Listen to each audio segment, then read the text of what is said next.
Welcome all to the channel Sweta's Insights. Good evening, everyone. So, what I have today for the first video is political science. So, a quick brief introduction about me. My name is Sweta. I'm basically UPSC as well as state PSC aspirant. Um, not any, not yet cleared any exam, but still I have that passion of teaching others inside me in my free time. So I thought this platform would be optimal and ideal for my hobby or just sharing with each other or connecting with co-aspirants. If you have any queries or doubts, you can always put down in the comment section so that at my free time I will review it. So for this session, I'll take this as a marathon.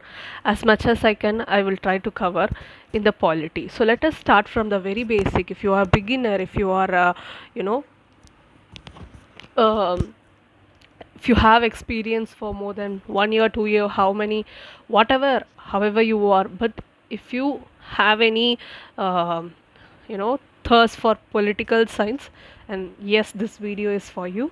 Without any further delay, let's get started. Okay, so what is polity in your view, guys? What is polity?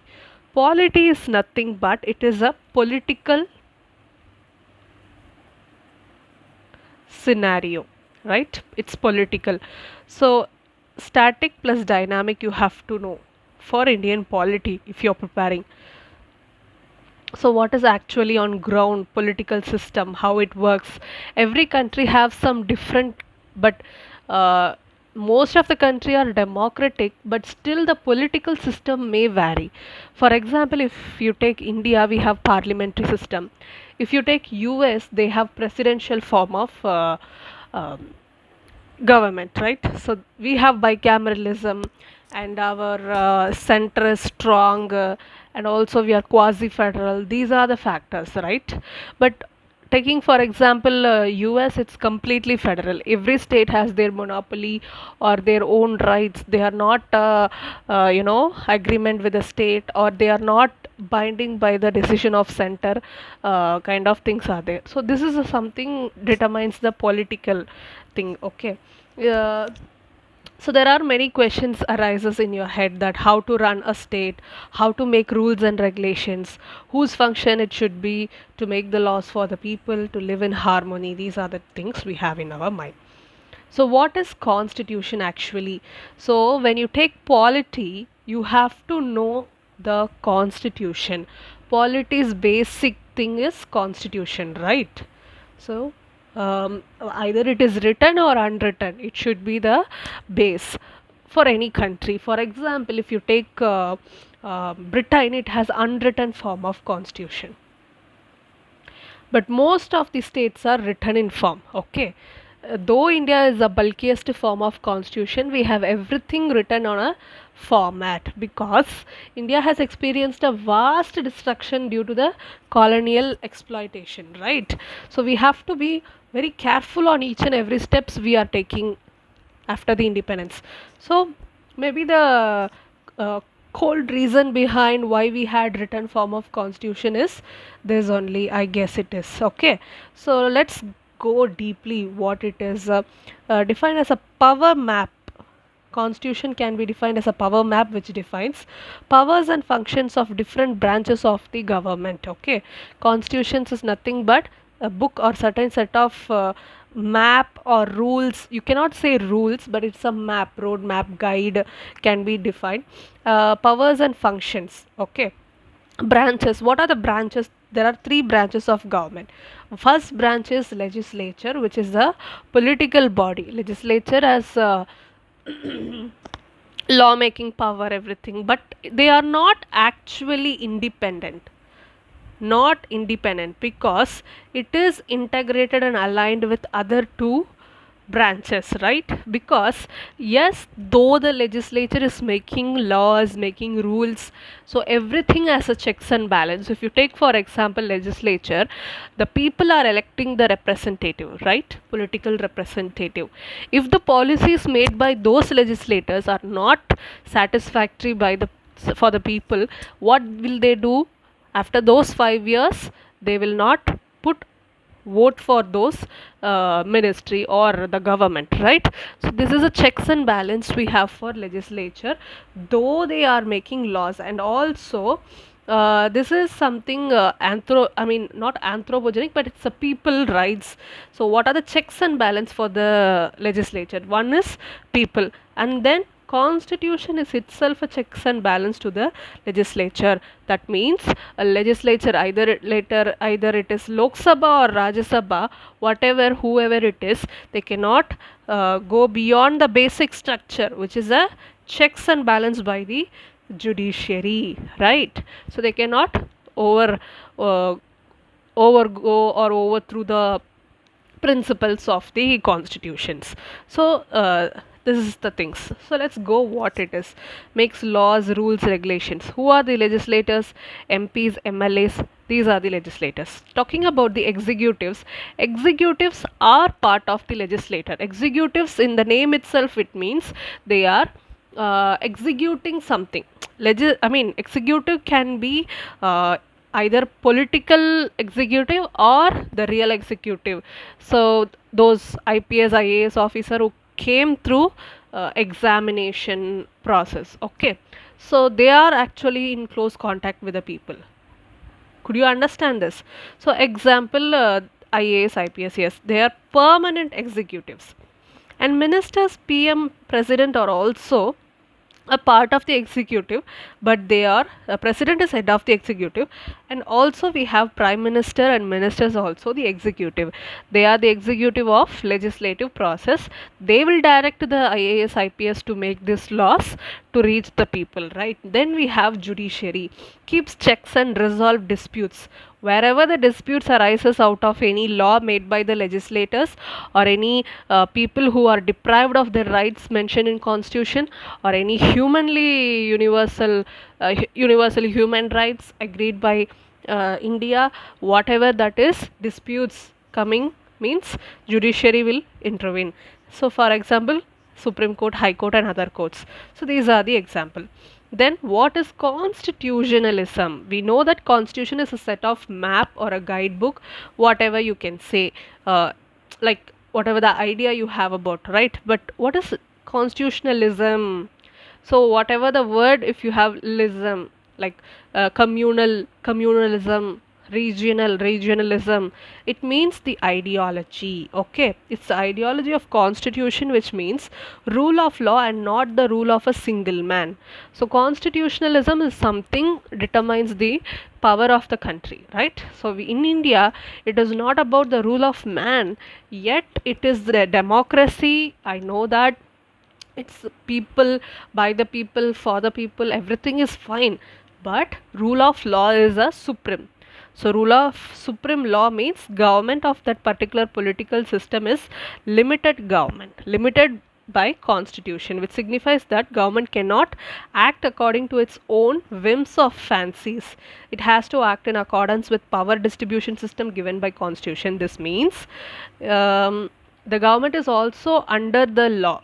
Yes, so the government means, it means the legislature, executive, or whoever part of the government is also bound by the laws. Okay, laws means LAWS, not LOSS. So making it fun. So yes, apart from this, it helps to check the arbitrariness of the government. Constitution helps to check the arbitrariness of government. What is this arbitrariness? Can you anyone say that arbitrariness means? It should not be like so for example, constitution talks about DPSP, fundamental rights, preamble, which talks how the state or the government should act in accordance with socialistic, liberal, Gandhian, this kind of things are there. So there is no personal negotiation between the governments. no discrepancies, no, they cannot act on their own, right? So the limited government which ensures the rule of law. Rule of law in Tamil we say Sattatin Aatchi, right? If you are preparing in Tamil, you will know this Sattatin Aatchi. Can you get my point? Is itself ensured by the only feature in the Indian Constitution known by the name of fundamental rights. Okay. So the rule of law is ensured by the name of fundamental rights. Analogies to be drawn. So what are the things that we can get from constitutionalism is it signifies the rule of law. Law is supreme to everyone. Can only sustain in rule of law. Constitutionalism can only sustain in the rule of law. It means limited government. So rule of law is itself means limited government. Government is limited by fundamental rights. So we have Article 32, 226, checks and balance by Supreme Court, High Court, right? Whatever the fundamental rights is infringed by any government or anyone, the act will work. Okay, so fundamental rights ensures rule of law.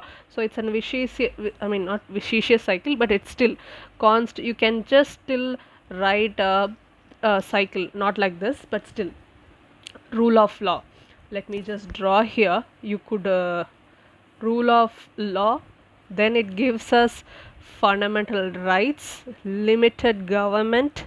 So I'll just write it properly so you can note it actually.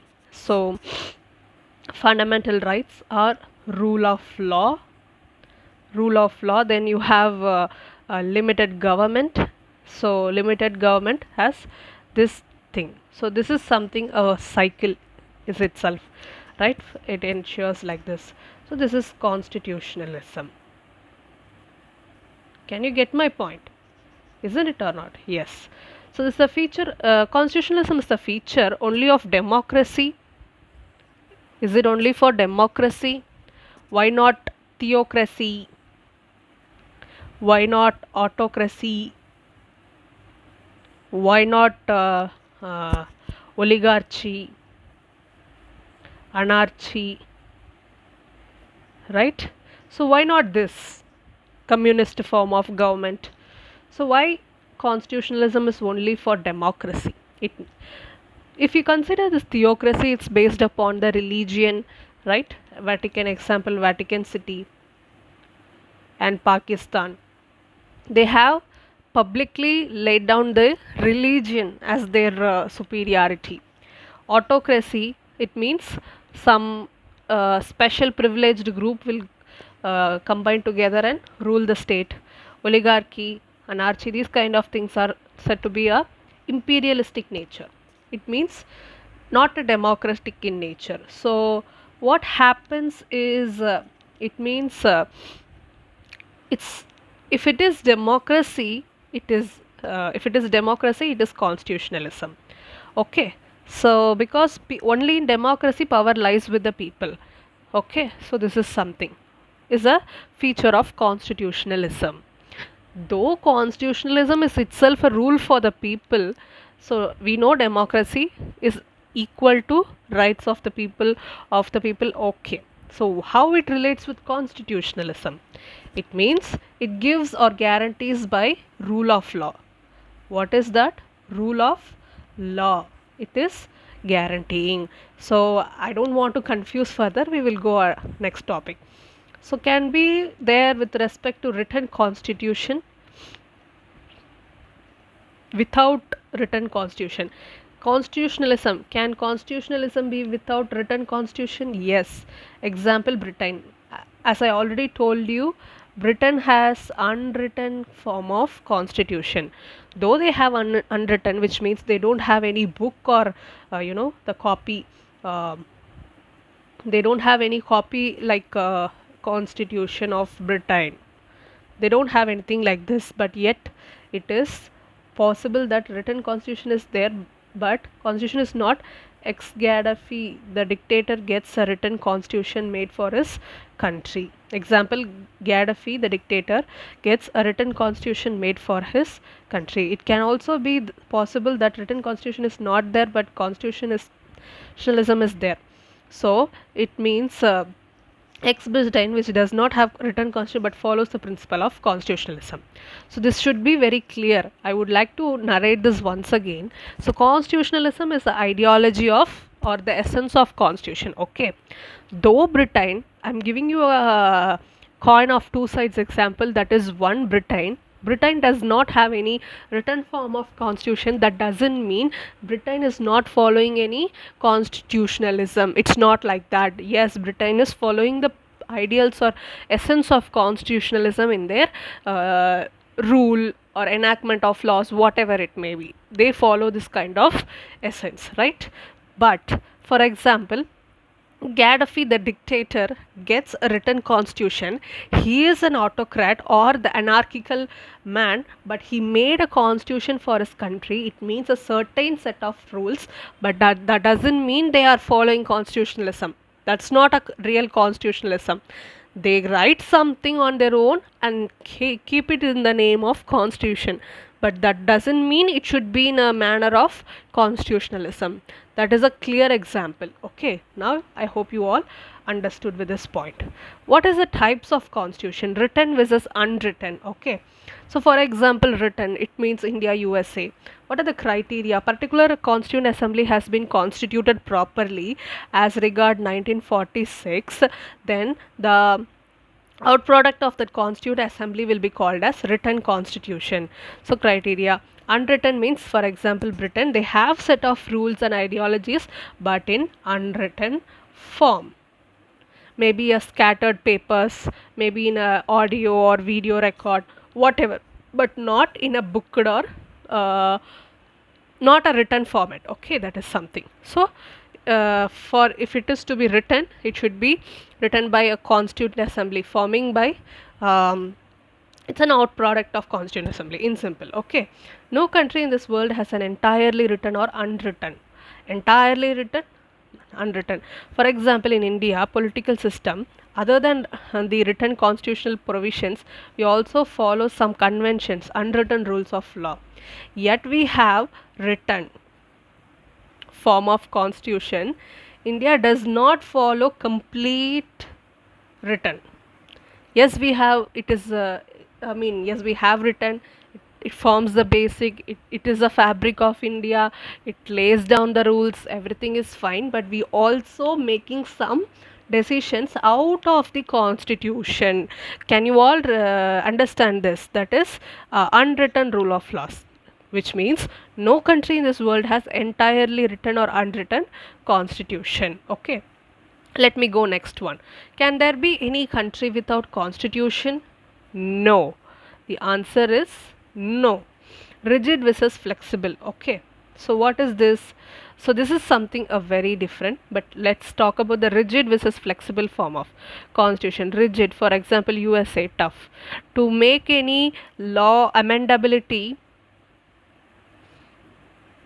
is rigid, right? Criteria, amendment procedure, tough, easy. Flexible, Britain, easy. And to be in India, it is also tough. If it is easy, it is something related to the what?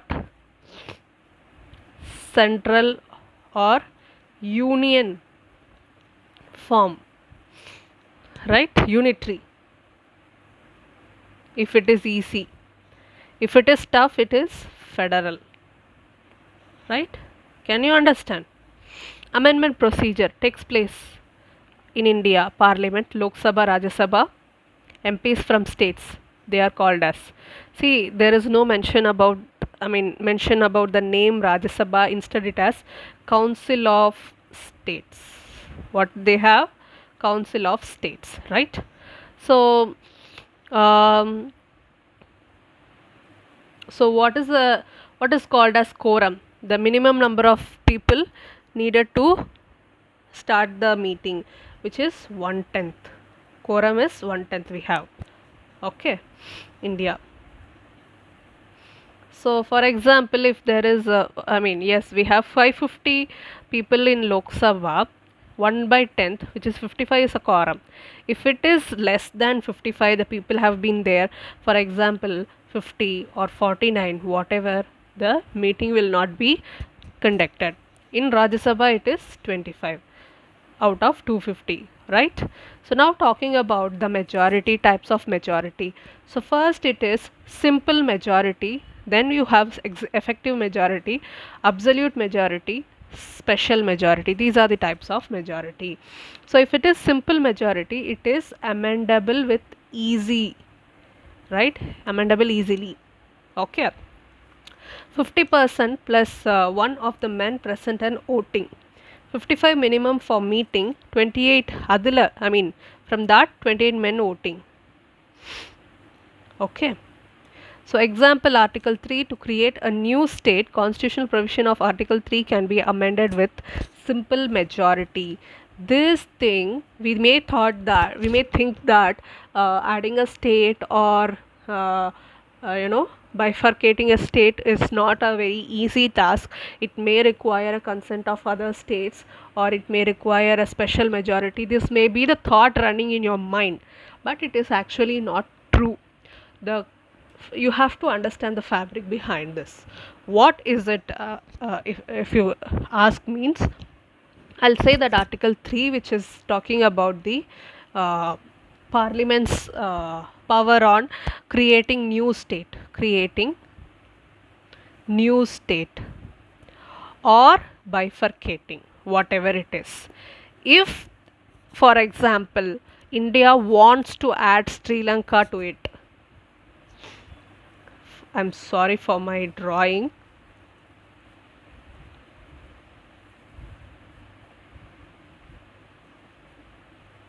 So this is India, and you have Sri Lanka over this Park Bay. If it wanted to, unite it with India, of course, India needs to consult. That means the union has to consult the adjoining states over there. For example, Tamil Nadu, Kerala. So those states which is adjoining to this Sri Lanka, they have to ask the consent, because they will know what are the effects of being beside with Sri Lanka. Are there any marine or political threat or any kind of maritime rivalries? So these are the questions that will be asked, but still that doesn't mean the states should combine together and vote so that parliament can make law. That doesn't mean like that. May or may not consider. So big, so they have to take the strategical position, stand on this.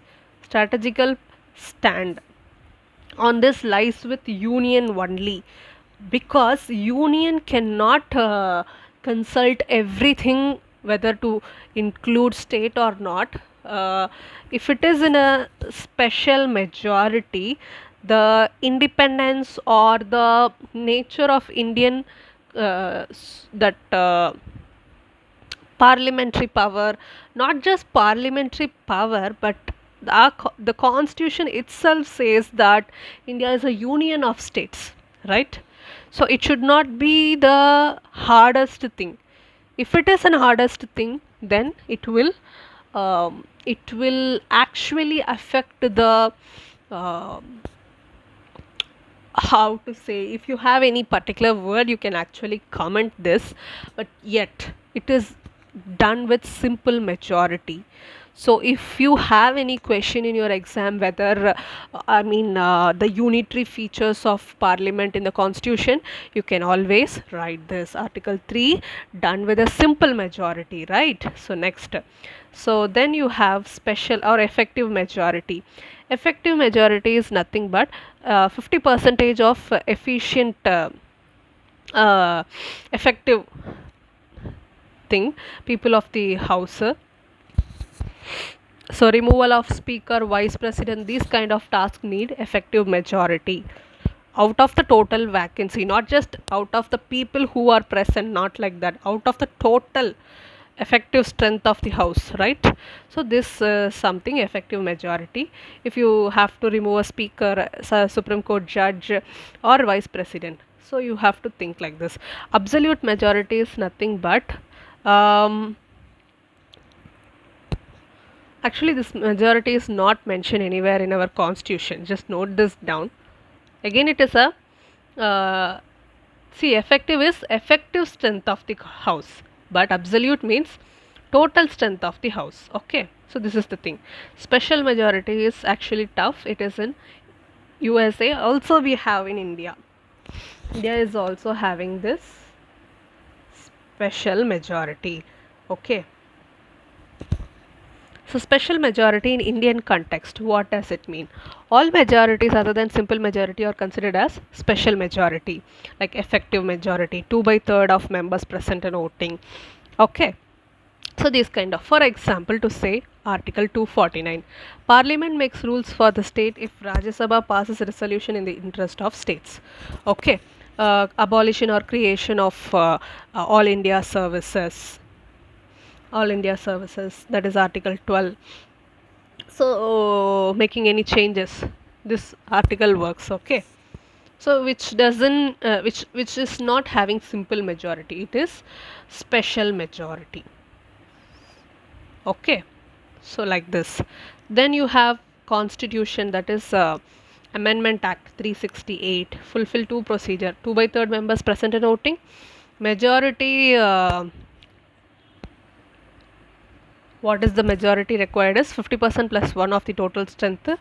What is this? Removal of judges plus provision in the article. If you want to adjust or amend any provisions in this constitutional article, you need to satisfy this two procedure as well as removal of judges in this thing.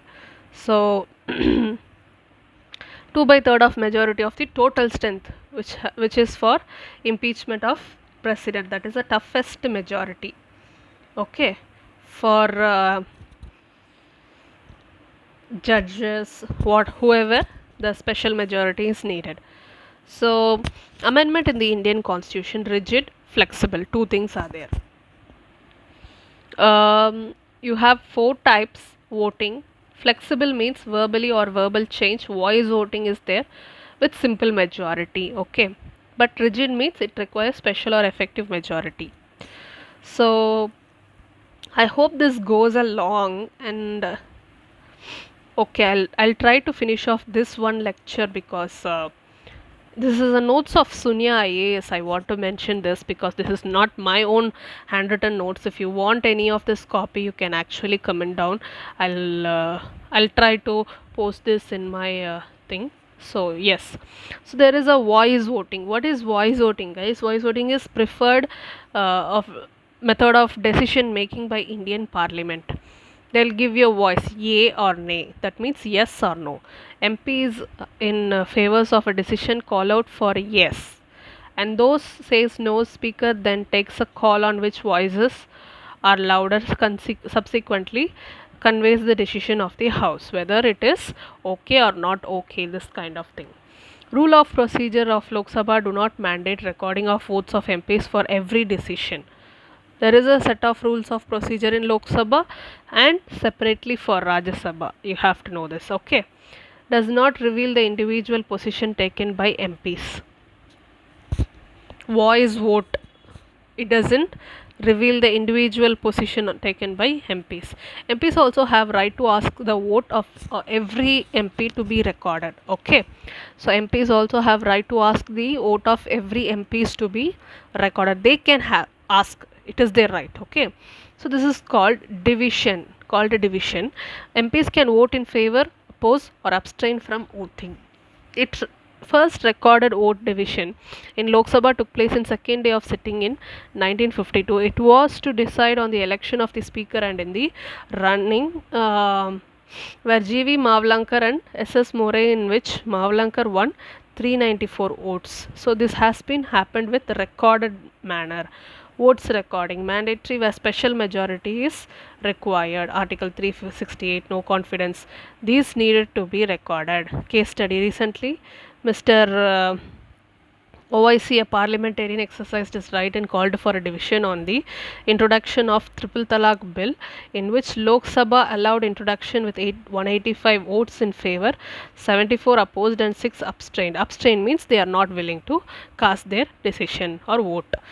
Democracy. What is democracy? This comprises of two words, that is demo, which means people, and crazy, which means power or to rule. Democracy is a type of government or political system where the power lies with the people. The people exercise this power by electing the government. What are the types of democracy? You have direct, indirect, based on how are the people ruling. Direct, for example, it is Switzerland. Switzerland. Indirect, for example, it is India. India, and also you have England, US. So these are all examples of India indirect democracy. You have you know uh, many types to be discussed about this, but yes, we will talk about this in our second lecture. Actually, it starts from the 11th page. There is more things to be discussed, and I hope this video went well. So tomorrow I'll meet you in second lecture, which is the continuation part of democracy. If you like this video, please give me a thumbs up, that is like. Please share, please subscribe, and do comment about your opinions so that it will motivate me for further videos. Thanks for watching. Bye.